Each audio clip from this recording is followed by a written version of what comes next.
بسم الله الرحمن الرحيم. الحمد لله رب العالمين، والصلاة والسلام على خاتم الأنبياء والمرسلين نبينا محمد وعلى آله وصحبه أجمعين، أما بعد. 40 أحاديث نووية کے شرح کا درس جاری ہے.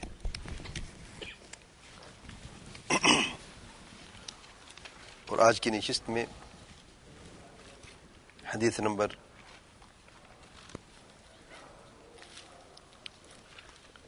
28 حدیث کے متعلق چند اہم باتیں کرتے ہیں. امام ابو زکریہ یحییٰ ابن شرف النووی رحمۃ اللہ علیہ فرماتے ہیں: الحدیث 28 عن ابی نجیح العرباض بن ساریة رضی اللہ تعالی عنہ قال: وعظنا رسول الله صلى الله عليه وآله وسلم موعظة وجلت منها القلوب وذرفت منها العيون، فقلنا يا رسول الله كأنها موعظة مودع فأوصنا. قال: أوصيكم بتقوى الله عز وجل والسمع والطاعة، وإن تأمر عليكم عبد حبشي فإنه من يعش منكم فسيرى اختلافا كثيرا، فعليكم بسنتي وسنة الخلفاء الراشدين المهديين تمسكوا بها وعضوا عليها بالنواجذ، وإياكم ومحدثات الأمور فإن كل محدثة بدعة وكل بدعة ضلالة. رواه ابو داود والترمذی وقال حدیث حسن صحیح. اس حدیث کا ترجمہ سیدنا ابو نجیح عرباض بن ساریہ رضی اللہ تعالی عنہ سے روایت ہے. رسول اللہ صلی اللہ علیہ وآلہ وسلم نے ہمیں ایک وعظ فرمایا جس سے دل کانپ اٹھے اور آنکھیں بہہ پڑیں. ہم نے کہا: یا رسول اللہ، یہ تو گویا الوداع کہنے والے یعنی چھوڑ کر جانے والے کا سا وعظ ہے. آپ ہمیں مزید وصیت فرمائے. اللہ تعالیٰ کے پیارے پیغمبر صلی اللہ علیہ وسلم نے فرمایا: میں تمہیں اللہ تعالیٰ کے تقوی کی وصیت کرتا ہوں، اور وصیت کرتا ہوں کہ اپنے اوپر آنے والے حکام و امراء کے احکام سننا اور فرما برداری کرنا، خواہ تم پر کوئی حبشی غلام ہی حاکم بن جائے. تم میں سے جو شخص میرے بعد زندہ رہے گا وہ یقیناً بہت سے اختلافات دیکھے گا.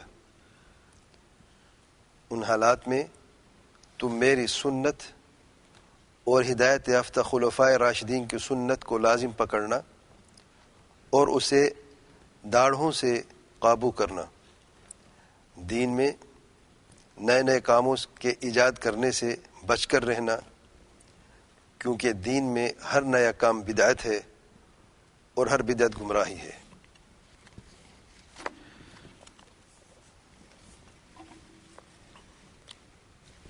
اس حدیث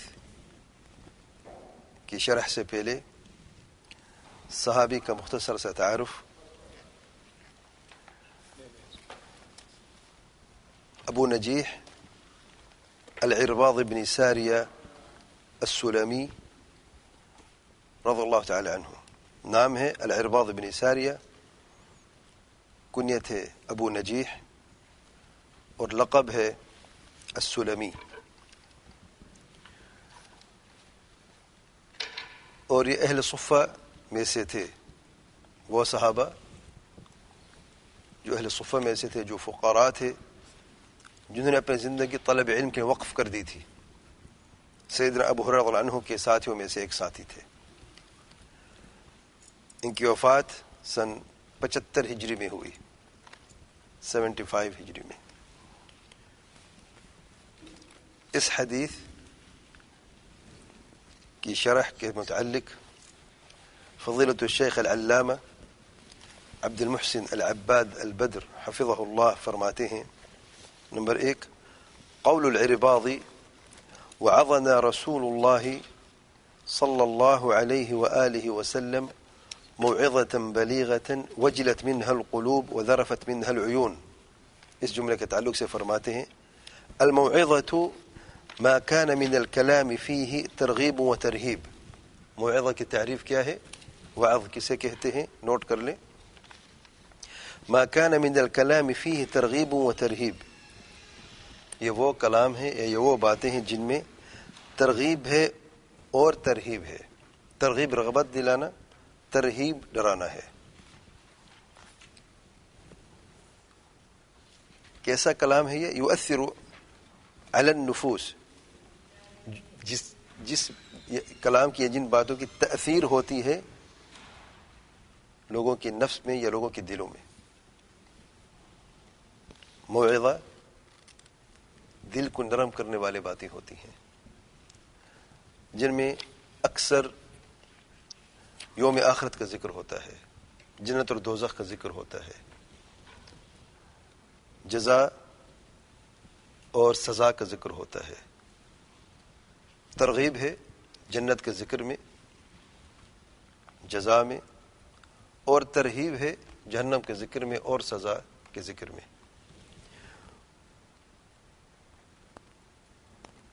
اور بلیغتاً سے کیا مراد؟ موعظہ تو یہ ہو گیا، چلو بلیغتاً سے کیا مراد ہے؟ شیخ صاحب فرماتے ہیں وَيَبْلُغُ الْقُلُوبِ، جن کا اثر نفس میں تو ہوتا ہی ہے لیکن دل کی تہ تک پہنچ جاتا ہے۔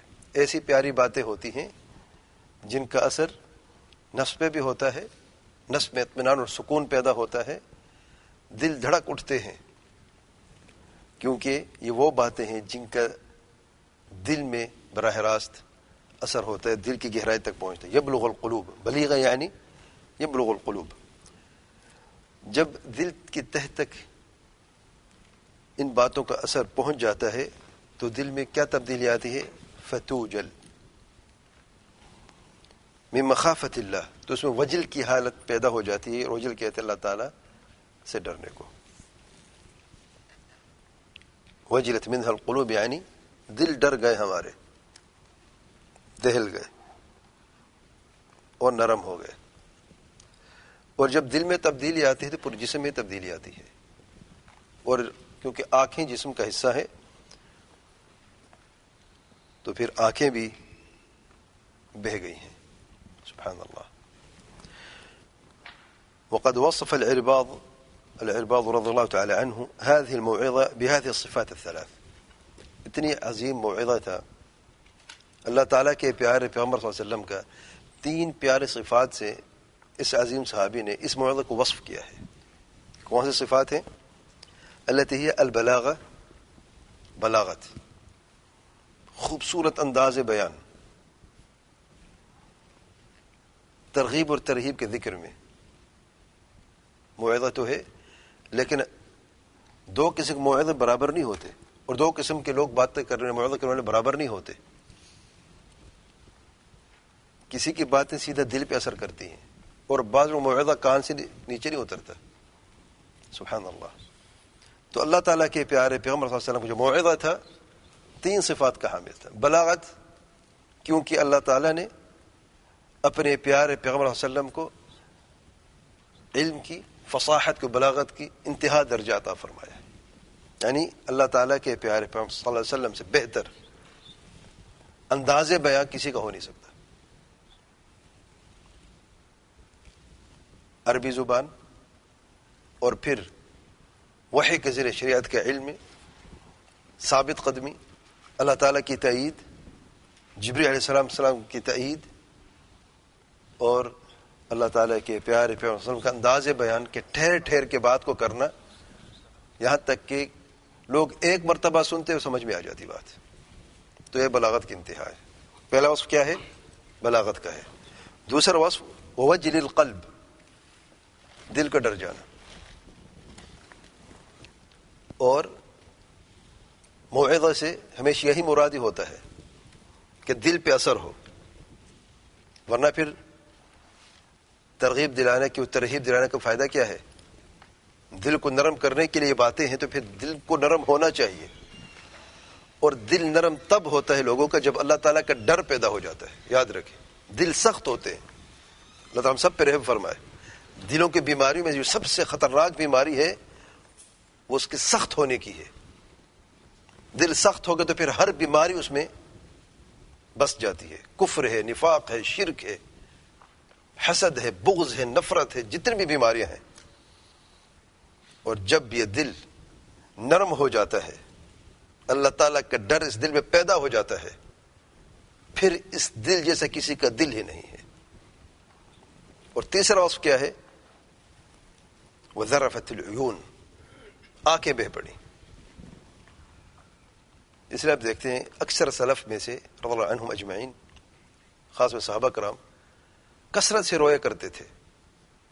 قرآن میں یہ آیت پڑھتے رو پڑتے ہیں، اللہ تعالیٰ کا ذکر کرتے رو پڑتے ہیں، نماز پڑھتے سجدے میں رو پڑتے ہیں. سبحان اللہ. وجہ کیا ہے؟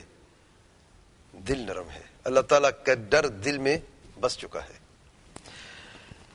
قال ابن رجب فی جامع علوم والحکم، ابن رجب نے، جسے پہلے میں عرض کر چکا ہوں، ان کی معروف اور مفصل شرح جو ہے، جو سب سے بڑی شرح سمجھی جاتی ہے 40 نوویہ کی، اس کتاب کا نام جامع العلوم والحکم، ابن رجب حنبلی رحمۃ اللہ علیہ کی کتاب ہے. وہ فرماتے ہیں اپنی کتاب والبلاغۃ فی الموعظۃ مستحسنہ، اور موعظہ میں بلاغت مستحسن اچھی بات ہے. کوئی وعظ کرنا چاہتا ہے تو بلاغت، اس کا انداز بیان میں بلاغت کو ہونا چاہیے. لأنها اقرب الى قبول القلوب واستجلالها، کیونکہ قریب ہوتا ہے جب کوئی شخص بلاغت انداز بیان بہترین کر دیتا ہے اپنا، اور جس زبان میں وہ بات کر رہا ہے اس زبان کے الفاظ چن چن کے بیان کرتا ہے. اور عربی زبان جیسے کسی کوئی زبان نہیں ہے، سبحان اللہ. آپ کی کوئی بھی زبان ہو، لیکن بلاغت ہر زبان میں ہے، اور بلاغت کا بہترین درجہ عربی زبان کا ہے. یاد رکھیں، آپ انگلش میں بات کر رہے ہیں، بلاغت انگلش میں ہے کہ نہیں ہے؟ اردو میں کر رہے ہیں، اردو میں بلاغت ہے. یعنی جو الفاظ آپ استعمال کر رہے ہیں اپنے وعظ میں وہ بہترین سے بہترین ہونے چاہیے. کیا مطلب بہترین الفاظ کا؟ چیخ چیخ کے بولنا ہے؟ یہ اتنی دھیمی آواز میں بولنا کہ کسی کو کان تک آواز نہ آ جائے؟ نہیں. اونچی آواز میں بولنا یا دھیمی آواز میں بولنا یہ بلاغت کا حصہ نہیں ہے. الفاظ کی بات ہو رہی ہے. الفاظ آپ کے بہترین ہونے چاہیے، انداز بیان آپ کا بہترین ہونا چاہیے، کیونکہ یہ بات موعظہ کی ہے، اور موعظہ کا اثر سیدھا دل پہ ہونا چاہیے. اگر آپ کے الفاظ بہترین نہ ہوں تو اس لیے دل پھر موعظہ جو ہے پھر جلدی اثر نہیں کرتا. اسی لیے آپ دیکھ لیں فرق ہے، واعظ اور عالم میں فرق ہے. ہر عالم واعظ تو ہوتا ہے لیکن ہر واعظ عالم نہیں ہوتا. نوٹ کر لیجیے. اس لیے بعض امت میں کثرت سے وعاظ موجود ہیں، واعظ والے بہت ہیں، دعات جتنے بھی ہیں موجود آج وہ سارے واعظ ہیں، لیکن عالم کتنی ہیں ان میں سے؟ ہر واعظ، ہر عالم واعظ ہوتا ہے لیکن ہر واعظ عالم نہیں ہوتا، کیونکہ جو عالم ہے بلاغت کا درجہ اس نے پا لیا ہے، اور نصوص شرعیہ میں اس کے پاس اتنی ذخیرہ ہوتا ہے آیات اور احادیث صحیحہ کا، سلف کے اقوال کا، کہ وہ اپنی بات کو بڑی آسانی سے لوگوں کے دلوں تک اتار سکتا ہے. علم کا نور ہے نا. واعظ کیا کرتا ہے؟ واعظ اپنے انداز میں بہتر ہوتا ہے اور ترغیب اور ترہیب کو یاد کر لیتا ہے. اور ترغیب و ترہیب کی آیات کو یاد کرنا کوئی مشکل نہیں ہے، لیکن احکام مسائل کو جاننا کتنا مشکل ہے. اس لیے آپ دیکھتے ہیں کہ خوارج میں سے واعظ بہت زیادہ تھے، رونے والے تھے، دھونے والے تھے. آج بھی دیکھ لیں آپ، واعظ کرنے والے بہت زیادہ ہیں لیکن علم کتنی کم ہے. آپ دیکھیں کہ خوارج نے کیا کیا، اپنی تلواریں صحابہ کرام کے خلاف اٹھائیں، علماء کے خلاف، اہل حق کے خلاف. علم میں کمی تھی، سمجھ میں کمی تھی. اور آج دیکھیں آپ دنیا میں بہت سارے واعظ موجود ہیں، لوگ ان کے انداز بیان کی چاشنی کی وجہ سے ان کے پیچھے چل پڑتے ہیں، جہاں پر وہ جاتی ہے پیچھے پیچھے چلے جاتے ہیں. یہاں تک کہ جہنم کے ایندھن بن جاتے ہیں۔ اللہ تعالیٰ کے پیارے پیغمبر صلی اللہ علیہ وسلم فرماتے ہیں ابواب دعات علی ابواب جہنم، ایسے داعی ہوں گے میرے امت میں سے، ان کا رنگ ہمارے رنگ جیسا، ان کی زبان ہمارے زبان جیسی ہوگی، اللہ تعالیٰ کے پیارے پیغمبر صلی اللہ علیہ وسلم فرماتے ہیں، لیکن داعی ہوں گے جہنم کے دروازوں پر۔ یہ کون سے داعی ہیں؟ کوئی یہودی ہیں، نصرانی ہیں، ہندو ہیں، سکھ ہیں، کون ہے؟ من بنی جلدتنا، ہمارے رنگ ان کا رنگ جیسا، ان کا رنگ ہمارے رنگ جیسا، ان کی زبان ہماری زبان جیسی، ہم میں سے ہوں گے، لیکن وعظ بھی کریں گے، دعات ہیں، لیکن کس کی طرف دعوت دیتے ہیں؟ علی ابواب جہنم۔ تو بلاغت اچھی بات ہے موعظہ میں، لیکن علم کا ہونا لازمی ہے، احکام مسائل کو سمجھنا بہت لازمی ہے، ورنہ جوش جذبات میں آ کے ہمارے جوان کچھ بھی کر لیتے ہیں۔ اور آپ دیکھتے ہیں کہ آج کل جو خود کش حملے ہو رہے ہیں، اللہ تعالیٰ گھر تک بھی محفوظ نہ رہے، الا رحم اللہ سبحانہ و تعالی۔ وجہ کیا ہے؟ انہیں وہ عاف کی باتوں کی چاشنی کی وجہ سے ان کی بات سن لیتے ہیں، پھر آہستہ آہستہ دل کو نرم کرتے کرتے اپنے جال میں پھنسا دیتے ہیں۔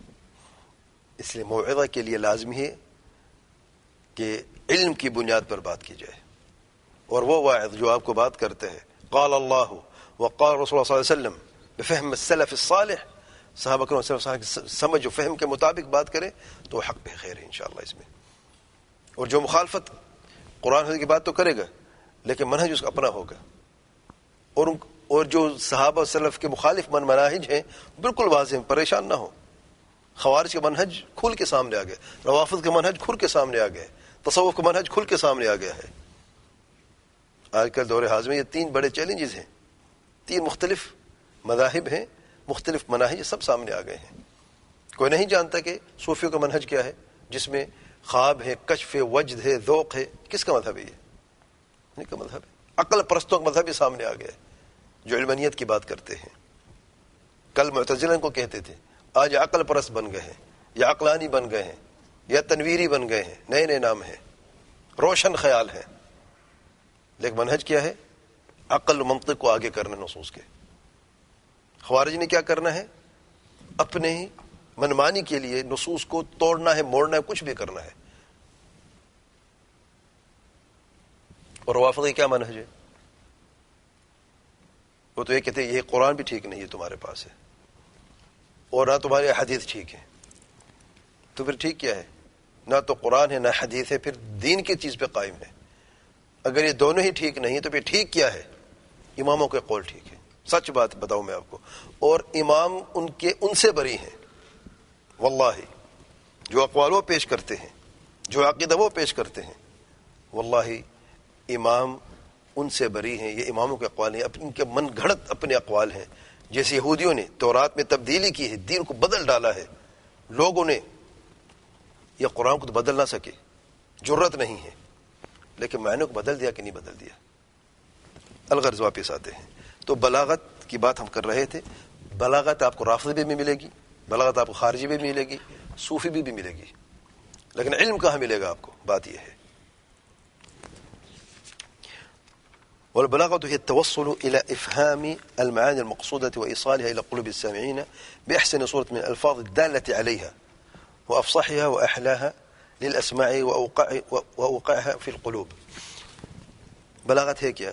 هي التوصل إلى إفهام المعاني المقصودة، جو معنی آپ لوگوں کو سمجھانا چاہتے ہیں، ایسا اندازہ بیان ہونا چاہیے کہ آپ کا جو معنی مقصود ہے وہ لوگوں تک پہنچ جائے، لوگوں کی دلیں تک پہنچ جائے، کانوں تک نہیں۔ الی قلوب السامعین، یہ بات ہے۔ کیسے؟ بأحسن صورت، بہترین صورت میں، بہترین طریقے سے۔ کیسے؟ کون سی بہترین صورت؟ الفاظوں کے تعلق سے، من الالفاظ الدالة علیہا وافصحها واحلاها للاسماع، فصاحت بھی اور چاشنی بھی ہونی چاہیے، جس سے کان کو مسرت محسوس ہو، ووقعها في القلوب، اور دل میں اس کا اثر ہو۔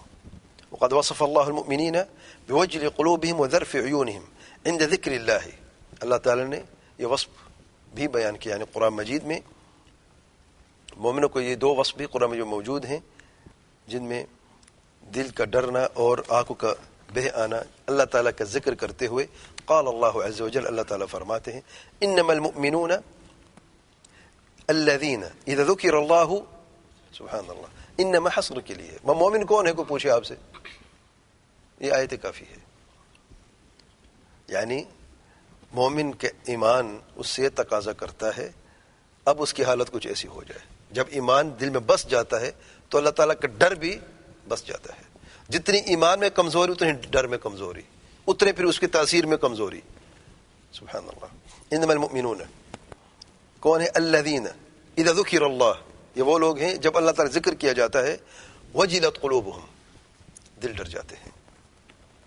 وَإِذَا تُلِيَتْ عَلَيْهِمْ آيَاتُهُ, جب اللہ تعالیٰ کی آیتیں پڑھ پڑھ سنائی جاتی ہیں, زادتہم ایمانا, ایمان زیادہ ہو جاتا ہے, بڑھ جاتا ہے.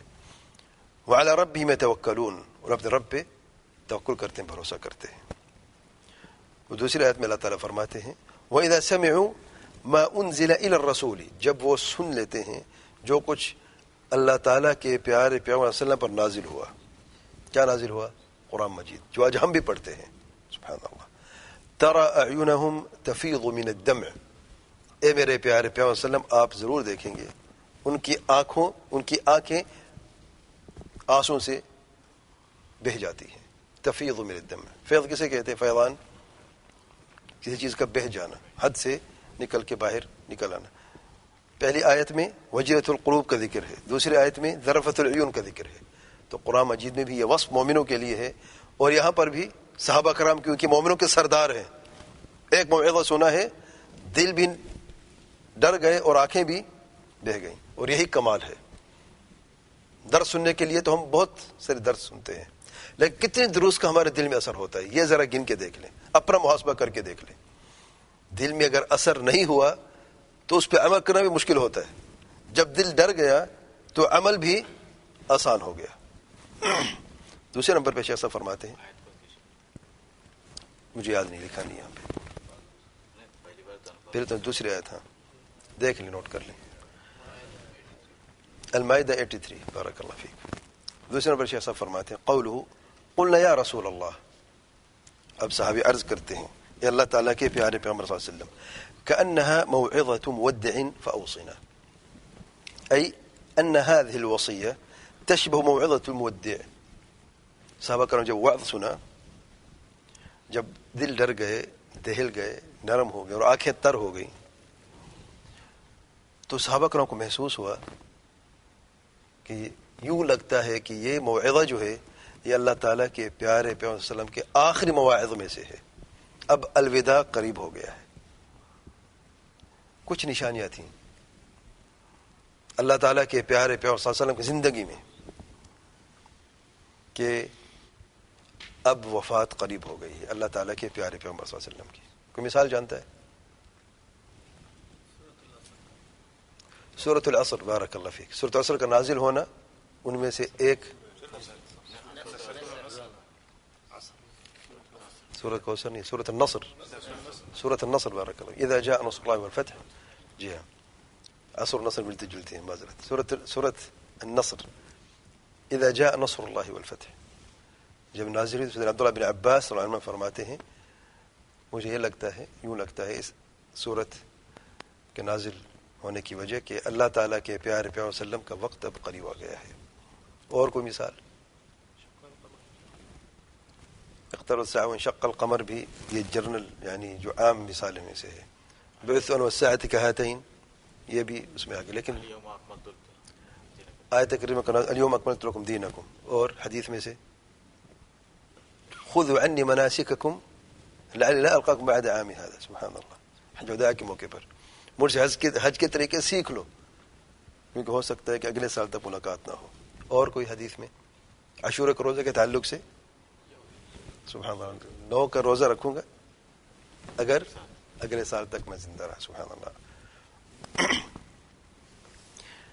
تو صحابہ کرام کو یہ محسوس ہوا کہ لگتا ہے کہ الوداع مواعظ میں سے ہے, اور کیونکہ ان کے علم اور تقوی اور ایمان الحمدللہ مضبوط تھا تو اور تڑپ تھی کہ اور کچھ ایسی وصیت ہو. یعنی ایک وصیت سے تو رو پڑے ہیں, دل بھی ڈر گئے, رو بھی پڑے, اور مزید چاہتے ہیں. اللہ فرماتے ہیں وَقُلْ رَبِّ زِدْنِي عِلْمًا. سبحان اللہ. طلب کرنا زیادتی کے جو جہاں تک بات ہے تو دو چیزوں اب دیکھیں قرآن سنت میں دو چیزوں کے زیادہ ہونے کا خاص ذکر کیا ہے کہ جو زیادہ ہونے چاہیے. قل رب زدنی علم یہ دین کے تعلق سے. دنیا کے تعلق سے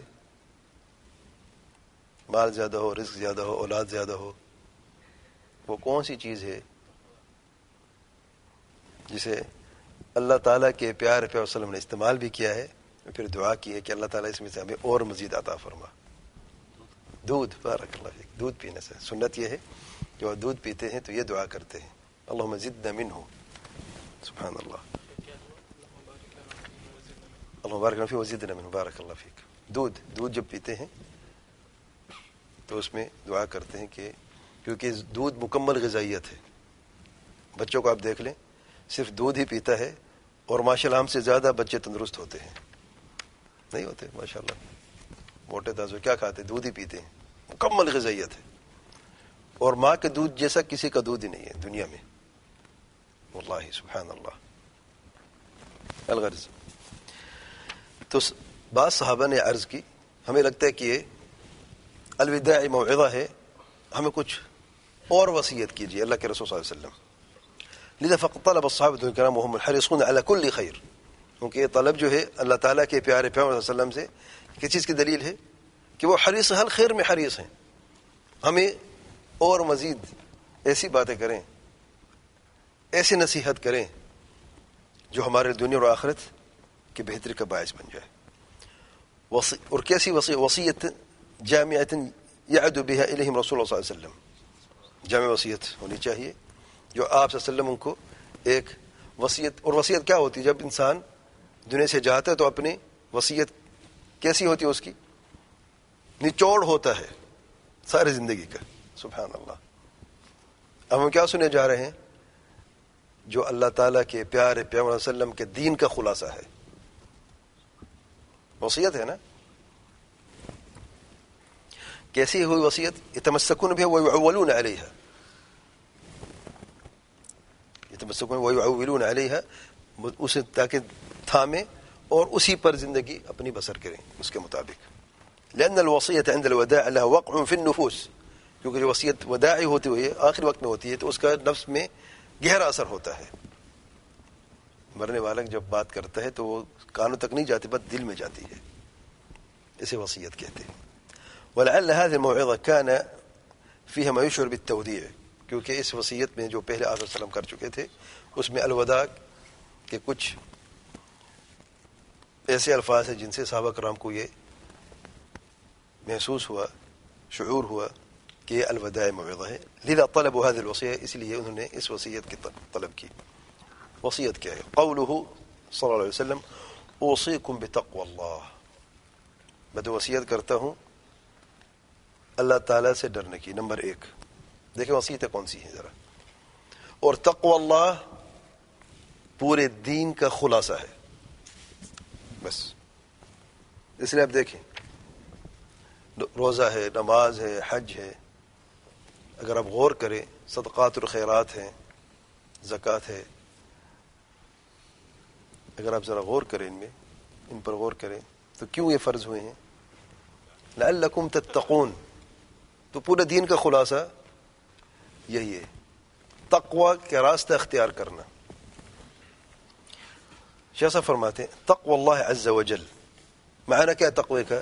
ان يجعل المرء بينه وبين غضب الله وقاية تقيه منه.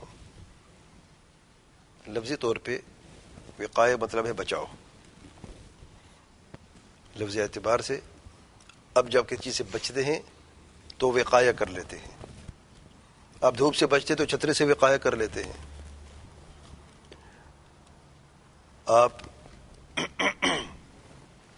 دشمن کے وار سے بچنا چاہتے تو ڈھال سے وقایہ کر لیتے ہیں. آپ گولی سے بچ جائیں تو دیوار کو وقایہ کر دیتے ہیں. الغرض تو وقایہ کا مطلب ہے بچاؤ. اپنے بچاؤ کے لیے کوئی بھی حربہ استعمال کرنا وقایہ ہے. وہ شرعاً کیا ہے؟ وقایہ شرعاً بھی ہونا چاہیے.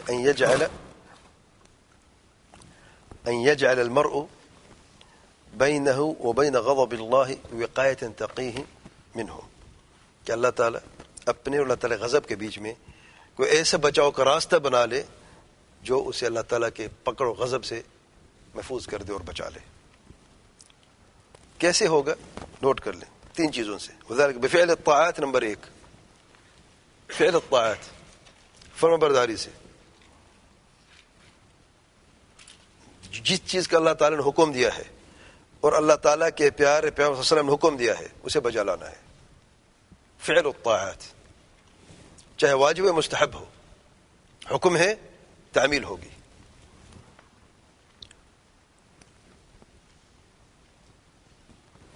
دوسرے نمبر واجتناب المعاصی، نافرمانیوں سے، معاصی سے، گناہوں سے اجتناب کرنا. تیسرا وہ تصدیق الاخبار، اور خبر کی تصدیق کرنا. یہ پورا دین ہے. اور پورا دین تقوی میں آ گیا کہ نہیں آ گیا؟ جو 3 چیز میں عمل کرتے وہ متقی ہے، جو ان میں سے ایک پہ عمل نہیں کر متقی نہیں ہے. تو سب سے پہلے اللہ تعالیٰ کے پیارے پیغمبر صلی اللہ علیہ وسلم نے جو وصیت کی چیز کی ہے، اوصیکم بتقوی اللہ، اللہ تعالیٰ سے ڈرنا. وہی وصیت اللہ للاولین والآخرین، یہ اللہ تعالیٰ وصیت ہے پہلے اور آخری کے لوگوں کے لیے. کما قال اللہ عز وجل، جیسے کہ اللہ تعالیٰ نے فرمایا وَلَقَدْ وَصَّيْنَا الَّذِينَ أُوتُوا الْكِتَابَ مِنْ قَبْلِكُمْ وَإِيَّاكُمْ أَنِ اتَّقُوا اللَّهَ، اور ہم نے وصیت کی ہے، بے شک یقین ہم نے وصیت کی ہے، الذین اوتوا الکتاب، جن لوگوں کو کتاب دی گئی ہے، من قبلکم، تم لوگوں سے پہلے، وإیاکم، اور تم لوگوں کو بھی. کیا وصیت کی ہے؟ ان اتقوا اللہ، اللہ تعالیٰ سے ڈرو. شاہ فرماتے وہی سبب کل خیر وفلاح فی الدنیا والآخرہ، اور تقوی جو ہے یہ سبب ہے ہر خیر کی اور کامیابی کی دنیا اور آخرت میں. ویأتی الامر بتقوی اللہ فی کثیر من الآیات، اللہ تعالیٰ سے ڈرنے کی اور تقوی کا جو ذکر ہے بہت ساری آیات میں آیا ہے. لا سیما الآیات المبدوءة بیا ایھا الذین آمنوا، اگر آپ غور کریں تو خاص طور پر جن آیات میں، جن آیات کی ابتدا یا ایھا الذین آمنوا سے ہوتی ہے، اس میں تقوی کا ذکر ضرور ہوتا ہے. وکذلک فی وصایا رسول اللہ صلی اللہ علیہ وسلم اصحابہ، اور خاص طور پہ جب اللہ تعالیٰ کے پیارے پیغمبر صلی اللہ علیہ وسلم وصیت کرتے ہیں صحابہ کرام کو، اس میں تقوی کا لفظ بھی ضرور ہوتا ہے. اور ہمارے لیے بھی جب ہم وصیت لکھتے ہیں جو مسنون ہے، تو ابتدا کہاں سے ہوتی ہے؟ اوصیکم بتقوی اللہ. اپنے گھر والوں کو، اپنے بچوں کو جو نصیحت لکھنا چاہتے ہیں تو ابتدا کہاں سے ہوتی ہے؟ اللہ تعالیٰ سے ڈرنے کی وصیت سے ہوتی ہے.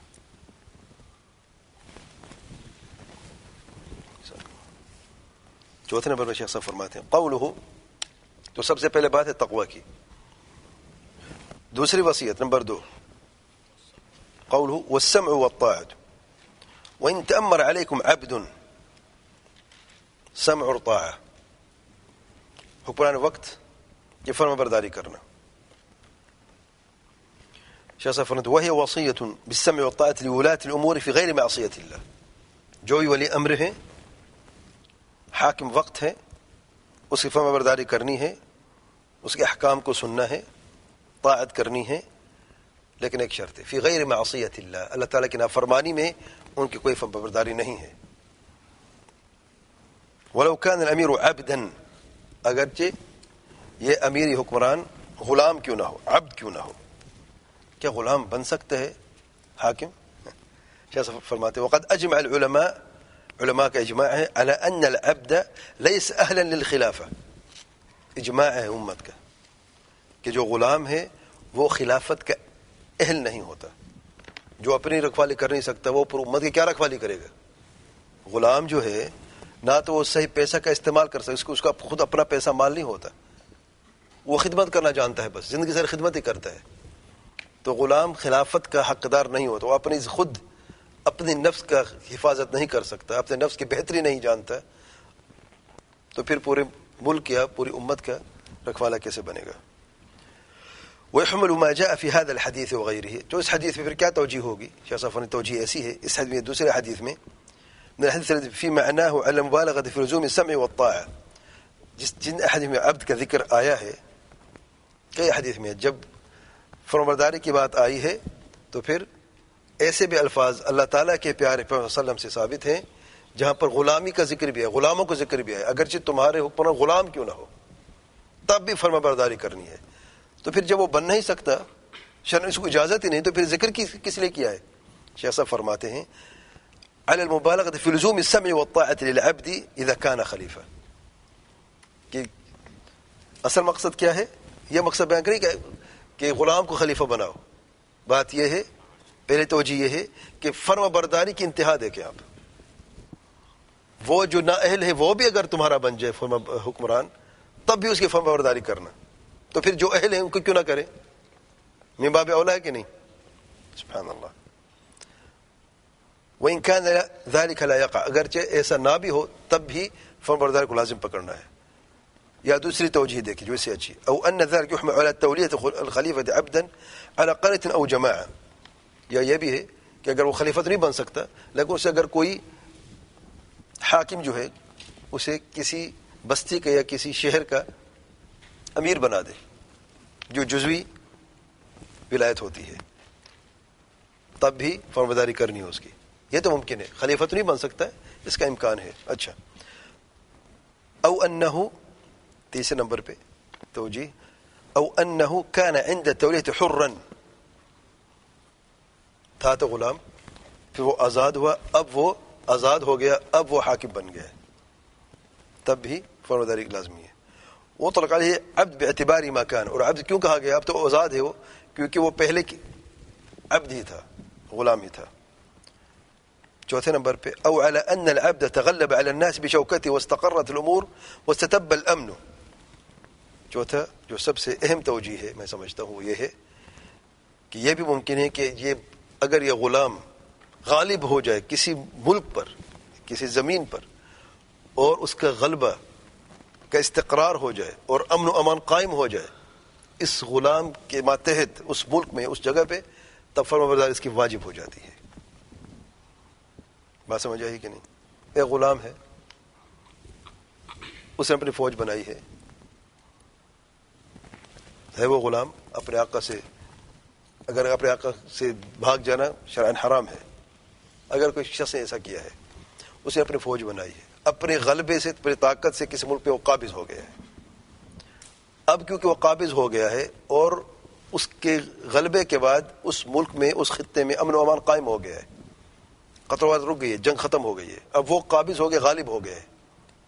اب اس غلام کی حکمرانی کی وجہ سے، کیونکہ حکمران بن چکا ہے، اب اس کی فرمانبرداری کرنا واجب. وَإِن تَأْمَرَ عَلَيْكُمْ عَبْدٌ حَبَشِيٌّ.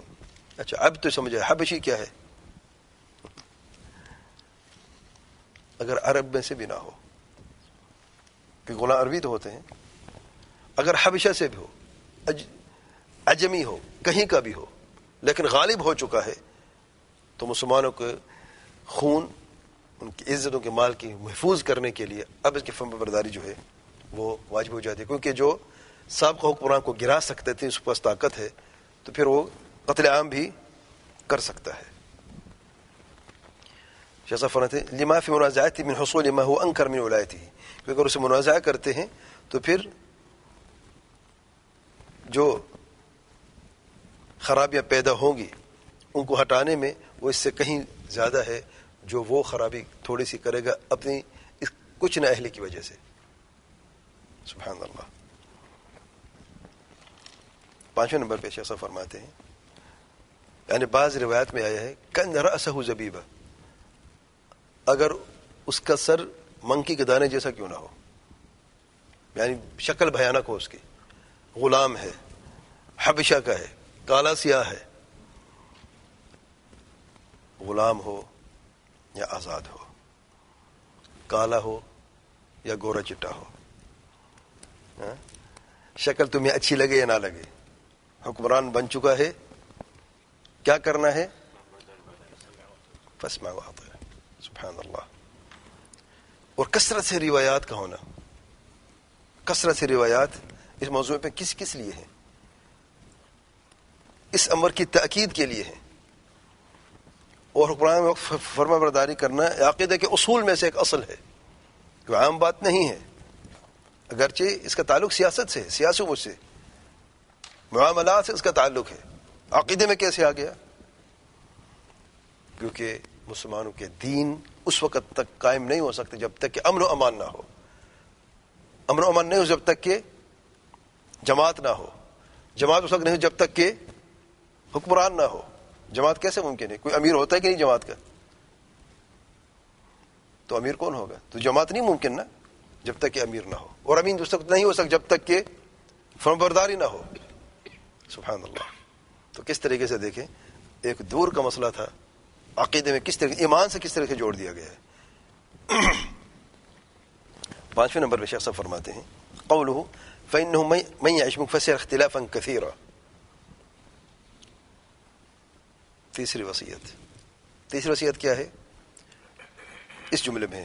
تمہیں سے جو شخص زندہ رہے گا تو وہ ضرور اختلاف کثیر عن قریب دیکھے گا. اختلاف کثیر دیکھے گا. شیخ صاحب فرماتے ہیں هذا من دلائل نبوته صلی اللہ علیہ وسلم. یہ آپ صلی اللہ علیہ وسلم کی دلائل نبوت میں سے ہے.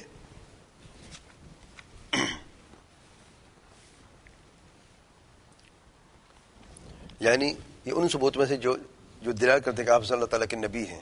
وحی نازل ہوتی ہے، خبر دی ہے، اب واقعا وہ سچی بھی ہوئی ہے. سبحان اللہ. حيث اخبر عن امر مستقبل وقع طبقا لما اخبر به صلی اللہ علیہ وسلم.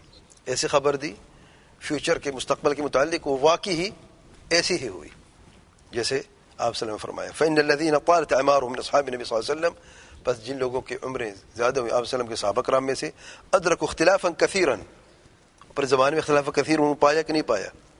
ومخالفة لما كان عليه رسول صلی اللہ علیہ وسلم واصحابه، اور مخالفت بھی ہوئی جو کچھ آپ صلی اللہ علیہ وسلم جس پہ آپ صلی اللہ علیہ وسلم تھے اور صحابہ کرام تھے. وذلك بظهور بعض فرق الضلال، یہ کب ہوا؟